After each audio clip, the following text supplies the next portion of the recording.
আসসালামু আলাইকুম, সবাই কেমন আছো? আশা করি সবাই অনেক ভালো আছো। আমি আলহামদুলিল্লাহ সকলের দয়ে অনেক ভালো আছি। তো আজ আমি রান্না করতেছি ডিম ভুনা। তার জন্য এই যে ডিমগুলো প্রথমেই ভেজে নিব। আসলে এইভাবে রান্না করলে কিন্তু খেতে বেশ ভালোই লাগে।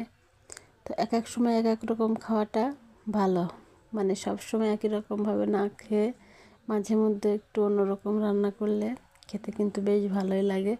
তো প্রথমে যে আমি ডিমগুলো সব ভেজে নিয়ে এখানে তেলের ভিতরে আমি পেঁয়াজ কুচি দিয়েছি। তো পেঁয়াজ কুচিটা একটু ভাজা ভাজা হয়ে এলে এখানে আমি বেটে রাখা মশলাগুলো দিয়ে দিব।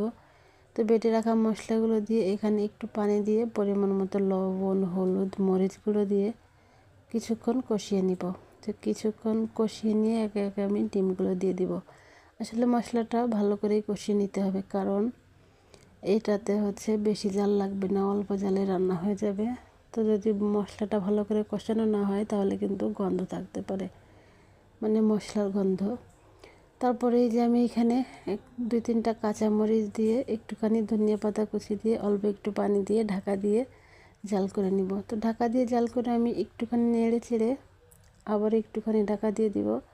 তো আবারও ঢাকা তুলে নিয়েছি। আমার রান্নাটা কিন্তু কমপ্লিট হয়ে গিয়েছে, আমি নামিয়ে নিয়েছি। দেখতে কিন্তু মাশাআল্লাহ অনেক সুন্দর হয়েছে, খেতেও কিন্তু অনেক বেশি মজা হয়েছিল। তো আমি আর দেরি করি নাই, খেতে বসে গেছি। তো এভাবেও কিন্তু রান্না করে তোমরা খেয়ে দেখতে পারো, বেশ ভালোই মজা হয়। আমার কাছে তো খেতে বেশ ভালোই লাগে। তো তোমাদের সবার কাছে আমার এই ভিডিওটা কেমন লাগছে সেটা কিন্তু অবশ্যই কমেন্ট করে জানাবা। তো সবাই যেন অনেক অনেক দোয়া ভালোবাসা রইলো। সবাই ভালো থেকো। আল্লাহ হাফেজ।